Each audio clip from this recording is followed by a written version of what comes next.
Hola a todos, soy Camila Reynoso y estamos en el segmento Hasta la Raíz por Punto Uno.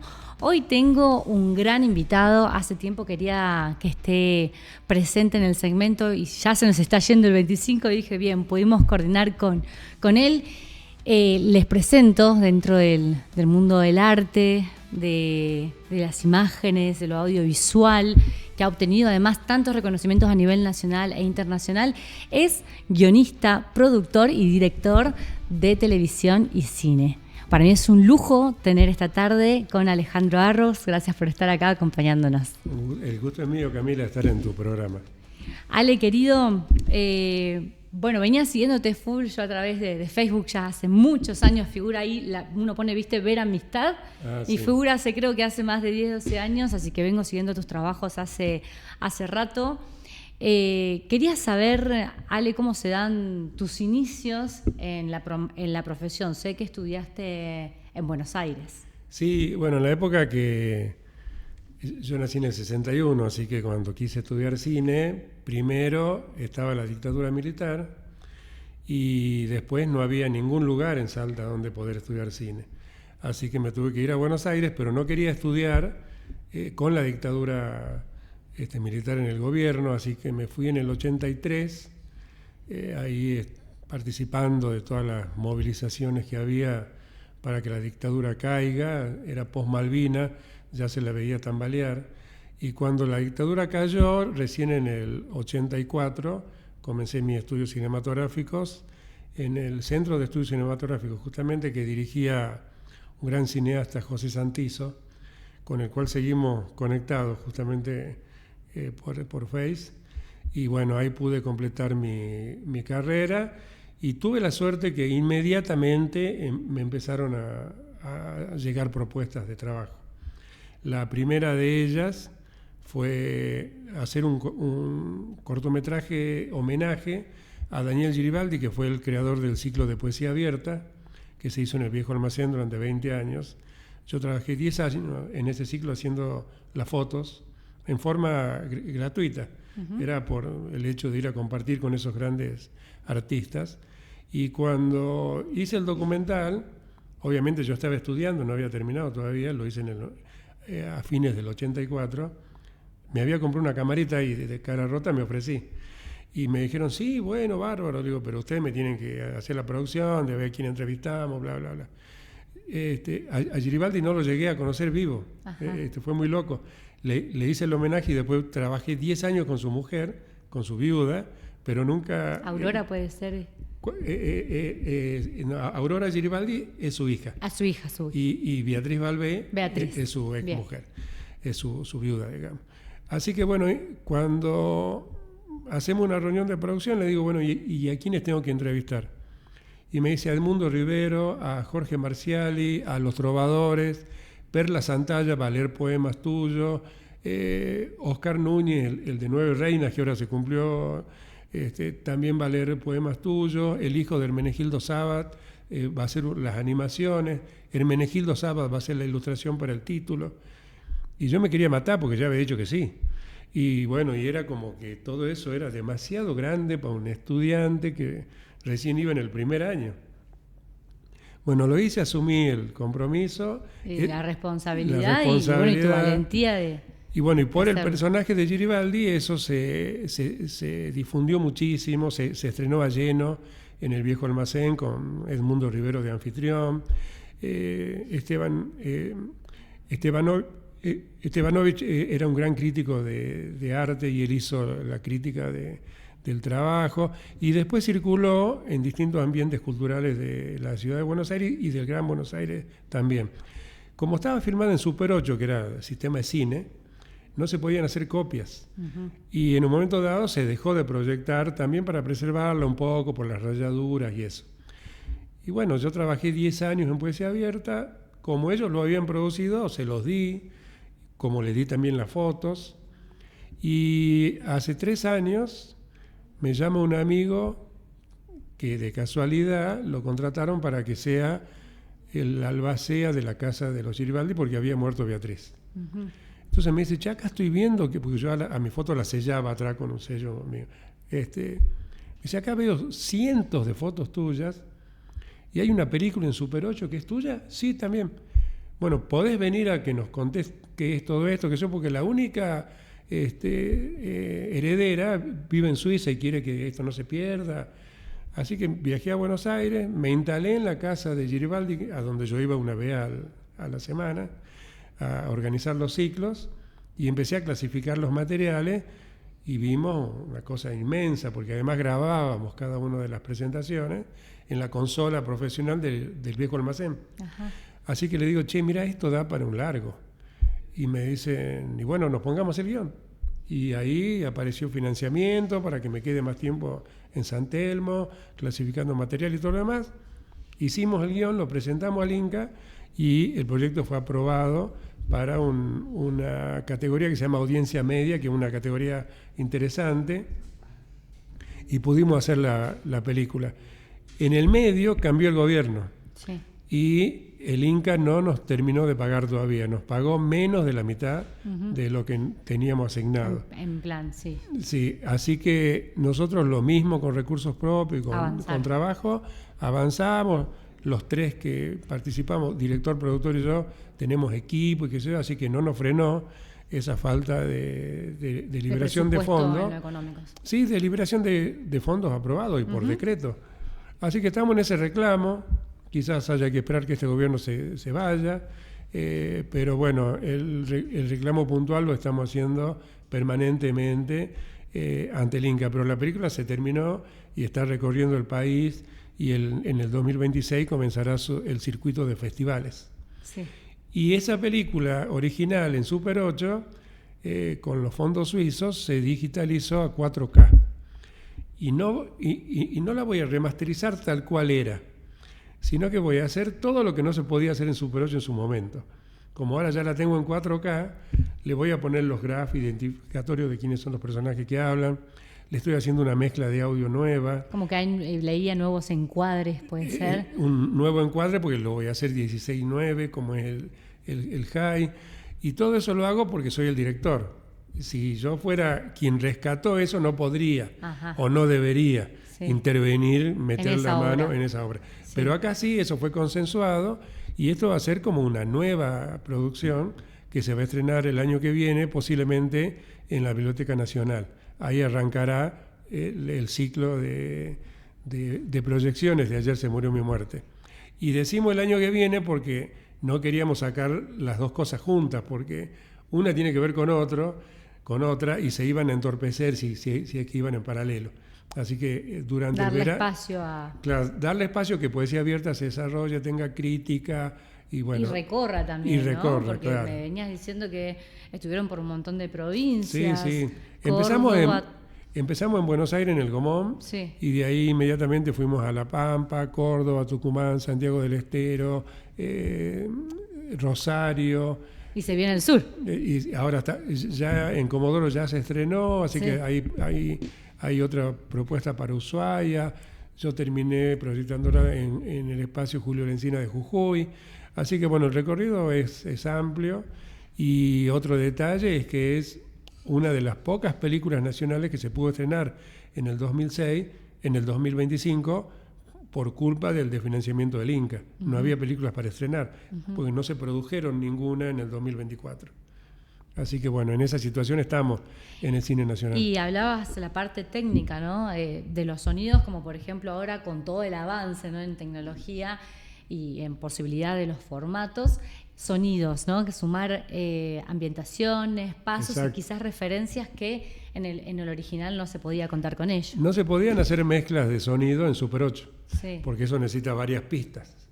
Sí se podía en el cine grande, en el 35, pero en el Super 8 no, así que eso estoy armando, paso por paso, sonidos de motor de esa época, colectivo que pasa... bueno, así, todo. Hay una escena en donde Beatriz y Aurora están caminando en Parque Lezama y pasa un niñito con el carrito de Rulemanes.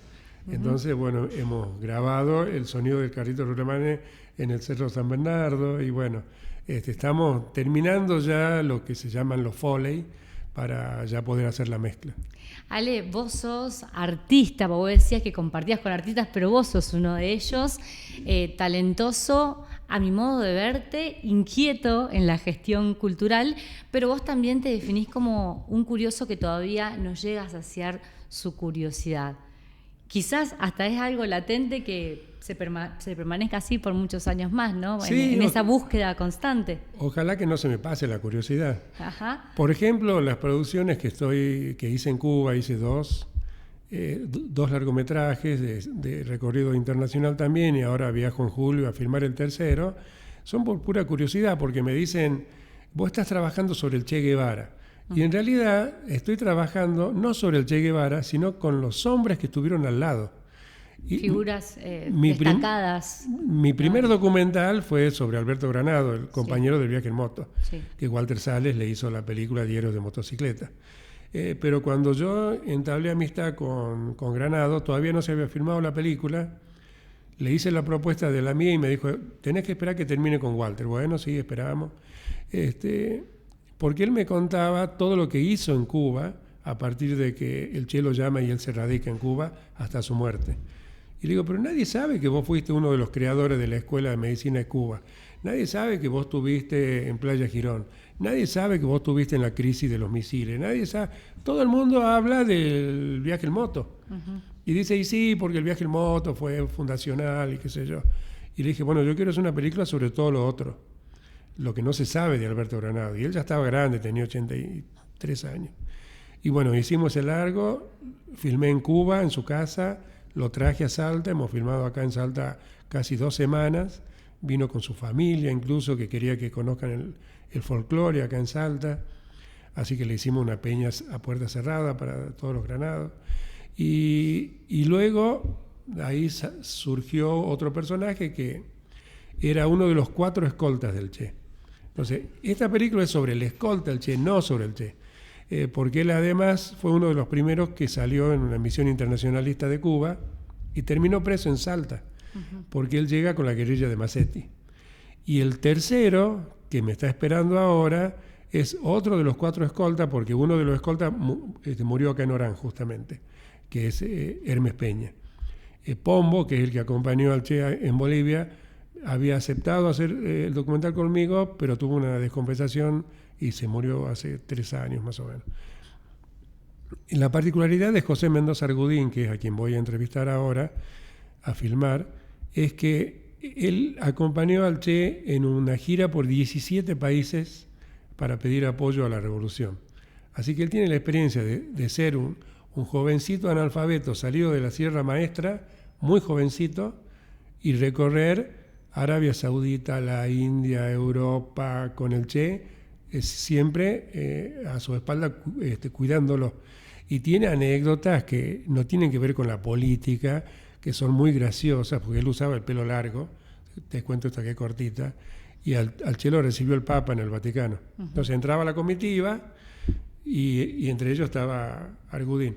Y de pronto sienten unos gritos atrás, el Che se da vuelta y la guardia suiza lo tenía agarrado Argudín ahí. Y el Che se vuelve y le dice, ¿qué pasa? ¿Por qué no puede entrar? Y dice, no, es que no se permiten mujeres en esta entrevista. Porque tenía ¿Cómo fue? ¿El pelo largo? Esas motitas chiquititas, ¿sí?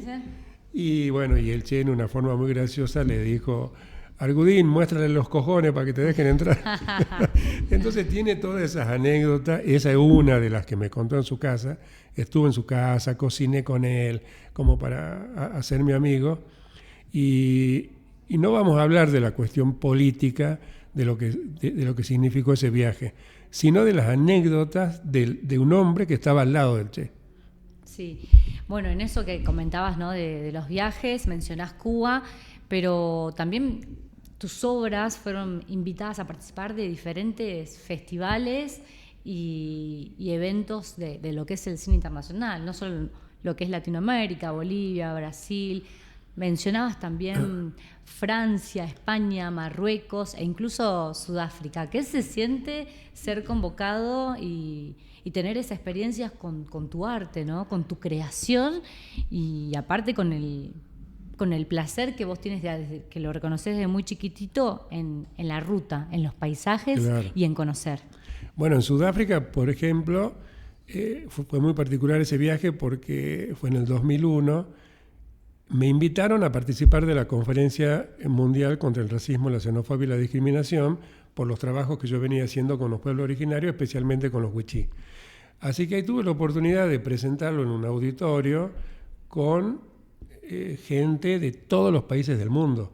En ese momento estaba viva Rigoberta Menchú, Yasser Arafat, el propio Fidel, y había artesanos y artistas de todos los países africanos, más europeos, y bueno, presentar mi trabajo ahí era impresionante. Muchos no entendían porque no estaba subtitulado, pero bueno, veían las imágenes y veían lo que pasaba con los wichís de Santa Victoria Este, y bueno, tuve muchas consultas y muchas preguntas y todo lo demás, y después de participar de esa cumbre que fue muy importante, de ahí nos fuimos a Ciudad del Cabo a conocer otras cosas, y después, mucho después, pues eso es Sudáfrica, me invitaron a Noráfrica, que es Marruecos, y ahí me invitaron como jurado, y además para que proyecte mis películas Luz de Invierno y que lleve algunas películas salteñas también para mostrarlas en Marruecos, porque cuando me contactaron me decían que estaban un poco cansados de que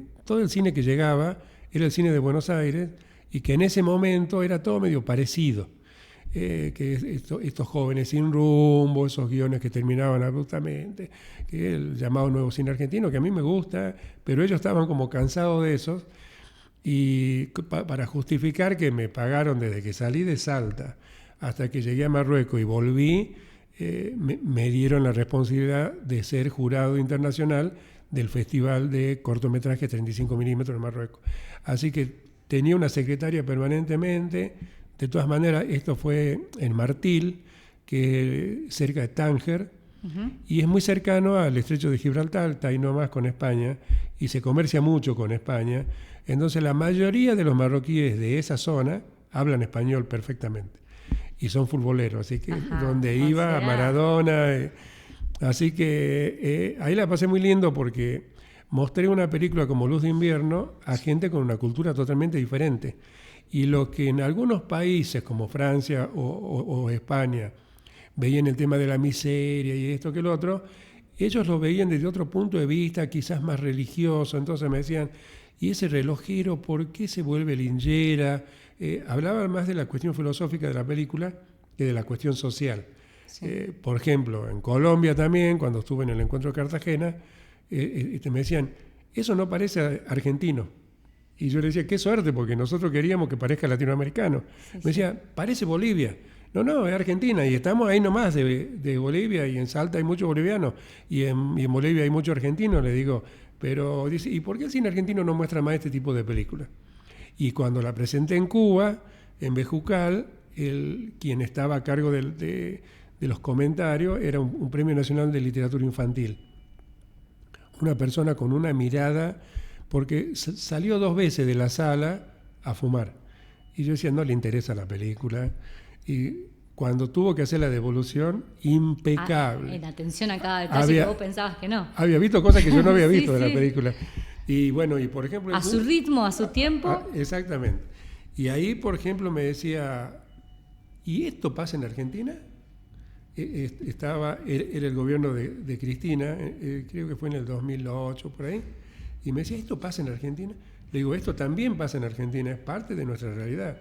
¿Y por qué al Festival de La Habana, otra vez, llega todo lo de Buenos Aires, clase media, clase media alta? Y no esta otra parte.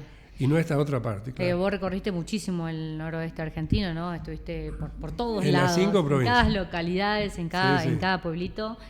Pero también esto es como una línea, ¿no?, de familia, de artistas, porque nos comentabas también de tu tía, de María Elena, y de tu hermana Zaira. Sí, bueno, ellas son 2 de los otros escritores que hay en la provincia, en la familia, digo. A María Elena fue en los años 60, ella compartió recitales con Manuel J. Castilla, con Raúl Arabanzoátegui, daba recitales en las radios, que en esa época era muy común.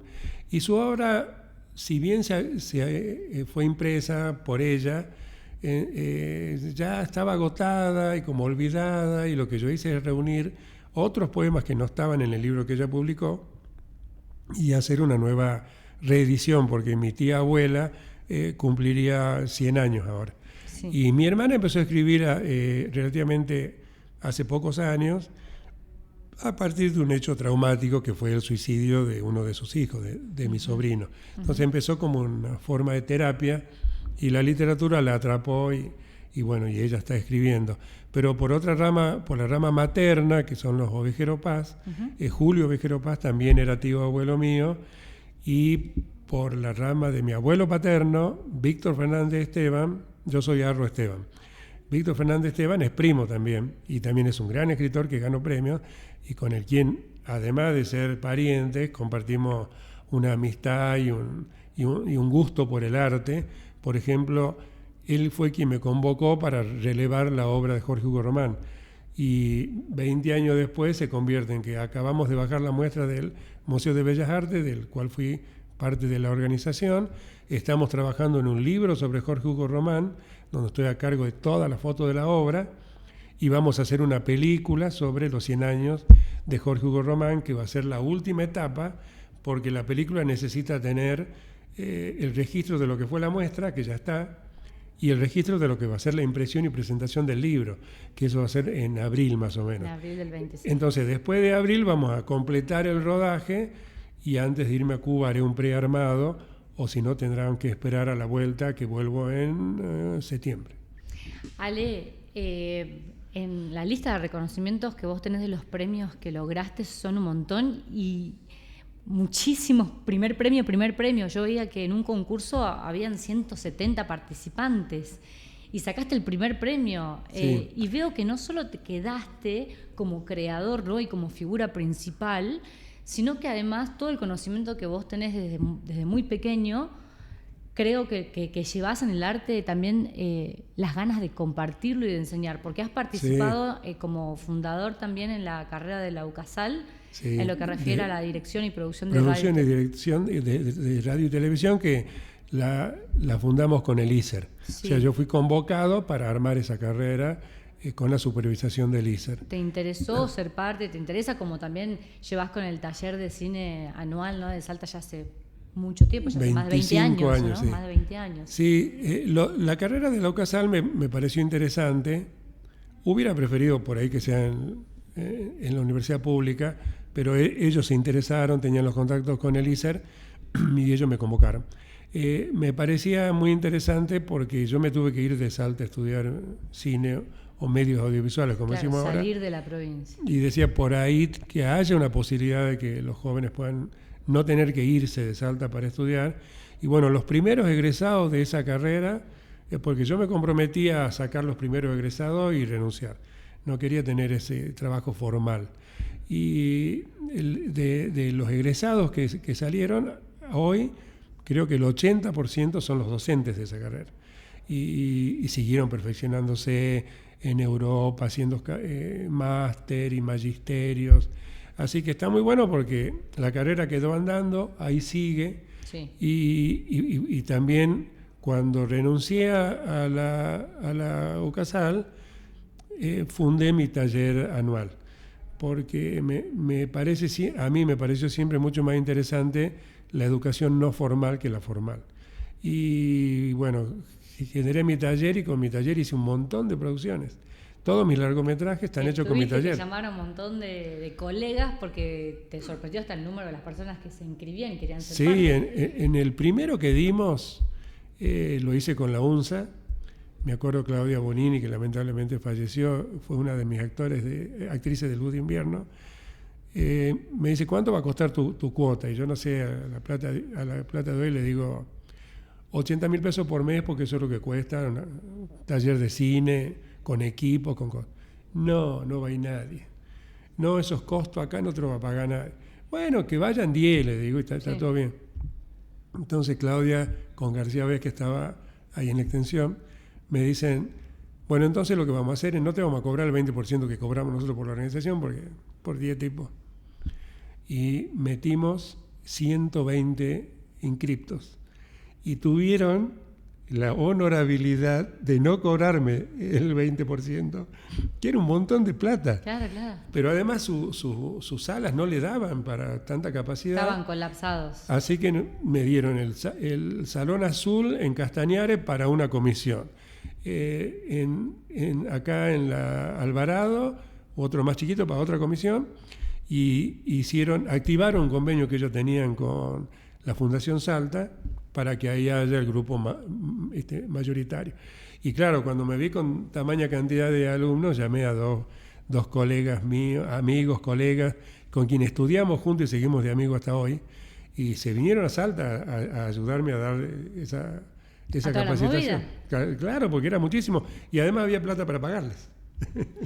Ale, le mandamos un saludito a nuestro querido amigo, a Guillermo Diegues, porque sé que estás trabajando con él en lo que se viene también a por la tercera. Sí, bueno, Guillermo tiene una obra de teatro muy interesante, de una temática que para mí no era desconocida, pero no la había visto en profundidad, que es la Guerra Civil Española.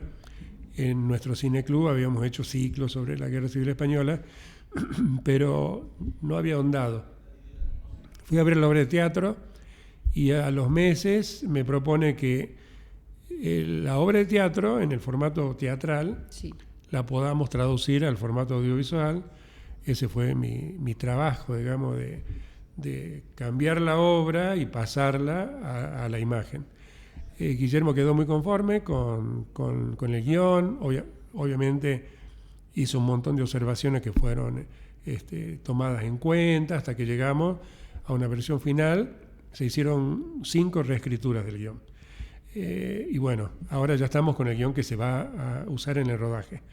Y Guillermo es también un productor nato, porque enseguida empezó a sacar recursos y auspicios y cosas y cartas de apoyo de distintas asociaciones internacionales.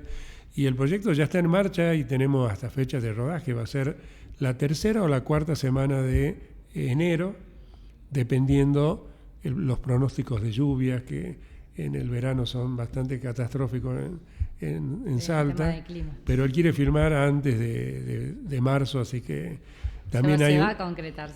Sí, no, ya estamos en busca de la locación. Estamos buscando locaciones, ya hemos conseguido algunas, y también el hecho de filmar en enero es que la gran mayoría del elenco es del taller La Morisqueta, y ellos con Cristina, bueno, Cristina va a participar, pero ellos tienen de marzo a noviembre, a diciembre, actividades todos los días, de enseñanza, de capacitaciones, de presentación de obra.